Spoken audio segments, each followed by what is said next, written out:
Clearly, New Jersey has a great challenge.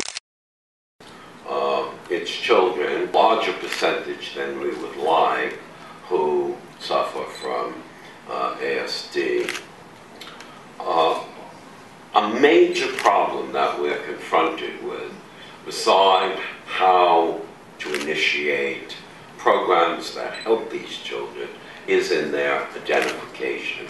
And I'll just speak briefly about a project that Dr. Tara Matthews, sitting right over here, and I have undertaken in the last year and a half. Dr. Matthews is a pediatrician, and I'm a basic research scientist. I'm also the founding director of the Rutgers Robert Wood Johnson Medical School Autism Center, which is devoted mostly to research.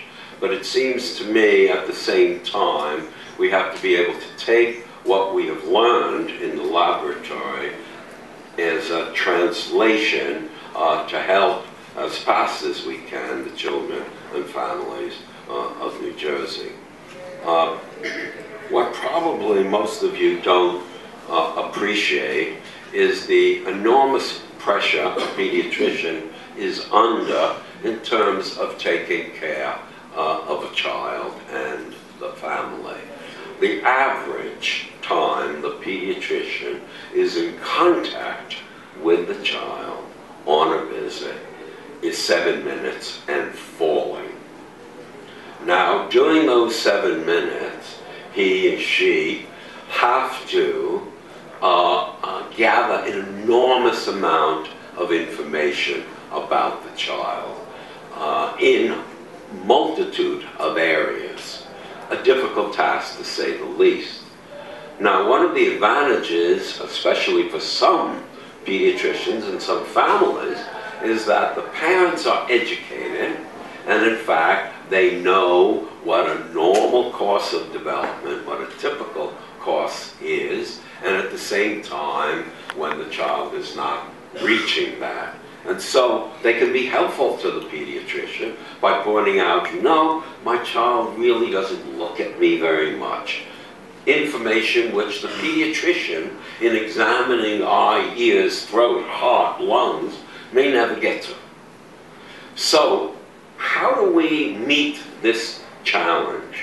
Well, we meet it in two ways. One, of course, has to be educating, especially parents of small children, in terms of what they need to look for in terms of typical development as well as atypical development. At the same time, we need some sort of instrument, some sort of screening device, which will not only be of use for the parent in terms of their education, what they should be looking for, what they shouldn't, but also for the pediatrician. And surprisingly, there are many, many children in this country who never see a pediatrician. And so, and may not be able to get to a clinic for many months in order to get some help. So, our idea, Dr. Matthews and mine, was to try to develop a screening device that could be app-friendly and which could be used by families, not only in New Jersey, but across the country, and not only in this country, but indeed across the world, where the problem of autism receives relatively little attention. Now, how do you go about doing something like this? I spend most of my day in laboratories.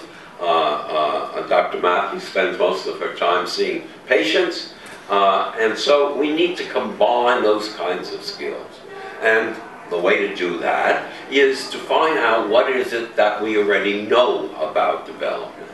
The last 50 years, the NIH has spent literally billions of dollars to find out about children's development, and I have participated in that. At the same time, pediatricians have found through examination a great deal of information in terms of a normal development or typical development. So we decided that we're going to pool our resources, the clinical and the research, and we're going to create lists of questions, the answer to which will tell us something about whether or not the child is likely to have ASD. So the first order of business is, in fact, to make use of what the feds and the state, I might add, New Jersey, leads in terms of commitment to research, to find out what is it that we know and what we don't know. And we went about doing that. Let me give you a really easy example. I like to talk science. So I'll give you a really quick one that you'll enjoy. We know that by 15 months, children, when they look in mirrors, and if you put a red dot on their nose, if they look in the mirror, they're going to touch their nose. We know all children who are developing typically, by 2 years, touch their nose when they look in the mirror and they see a red dot on it. Well, this is a very well-studied event, and in fact, we've incorporated it into our app, along with more standard questions, such as when you call the child by name, do they look up? Do they greet you when you enter a room? And I could go on and on. And so between pediatric and research experience, we created what we call Autism and Developmental Disorders Screening App, or for short, ANDDS. Is that right? I think so. Close, in any event.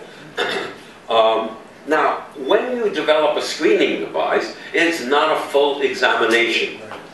It has to be, one of the qualities of any screening device is that it has to be done relatively quickly. People get bored, they don't want to stick with it. So one of the secrets is to develop as few items as possible to look at. The second thing you need is not only to make sure you identify children who may have ASD, but not to identify children who don't have it. There are two equations in there, and a good screening device does both. Well, we've developed it with the help of WebCore, with the help of our colleagues.